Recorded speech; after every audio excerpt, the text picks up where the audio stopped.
Have you ever stopped to wonder how fish manage to breathe underwater, when for us humans, it's game over, if we even try? It almost seems like magic, doesn't it? The idea that these creatures can live and thrive in a world where we'd be gasping for air is pretty mind-blowing. But the truth is, it's not magic at all. It's pure, fascinating science. And honestly, once you discover how it all works, you'll never look at your pet goldfish or any fish the same way again. So let's take a deep breath and dive right in to uncover the secrets of underwater breathing. First things first, fish don't have lungs like we do. If you peek inside a fish, you won't find the balloon-like organs that fill our chests. Instead, they're equipped with gills, those feathery, delicate slits you see just behind their heads. Gills are the real stars of the show when it comes to underwater survival. Think of gills as super efficient biological filters, perfectly designed to grab oxygen straight from the water, even when there's not much to go around. Here's the wild part. Water actually contains way less oxygen than air does. It's not even close. In fact, there's only about 1/30th as much oxygen in water as there is in the air we breathe. That means fish have to be incredibly efficient just to get enough to survive. So, every breath a fish takes is actually a lot of work. They have to move a ton of water over their gills to get the oxygen they need. Let's break down exactly how this process works step by step so you can picture it in action. First, a fish opens its mouth wide and gulps in a mouthful of water. This is the starting point for every breath. Next, that water is pushed over the gills, which are packed with tiny, thread-like filaments.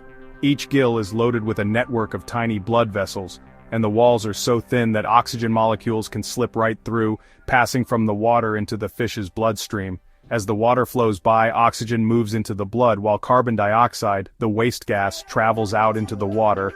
It's a perfect swap, keeping the fish alive and healthy. But wait, it gets even cooler. Fish have evolved an amazing trick to make this process even more efficient. They use something called countercurrent exchange, a clever system that maximizes the amount of oxygen they can absorb. Here's how it works. The blood in the gills flows in the opposite direction to the water passing over them. This setup keeps the concentration gradient high, so oxygen keeps moving into the blood all along the gill. Why go to all this trouble? Because it lets fish grab every last bit of oxygen, even when the water is low on it, like in warm, murky ponds or crowded aquariums. It's like squeezing every last drop from a sponge. Nature's engineering at its finest. And here's something even more fascinating. Not all fish breathe in exactly the same way. There's a whole world of variety out there.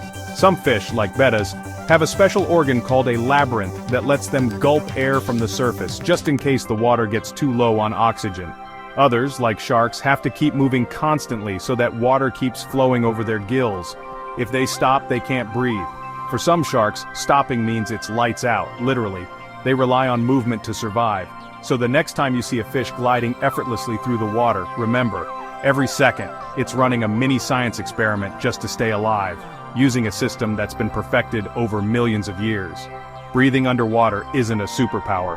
It's clever, creative biology in action, and it's happening all around us, every day. If you enjoyed this splash of science, don't forget to like and subscribe for more mind-blowing facts about the natural world and the creatures that call it home. Got more weird or wonderful science questions? Pop them in the comments below, and I'll dive deep to bring you the answers you're curious about. Thanks for watching, and as always, keep wondering, keep exploring, and never stop being curious about the world beneath the waves.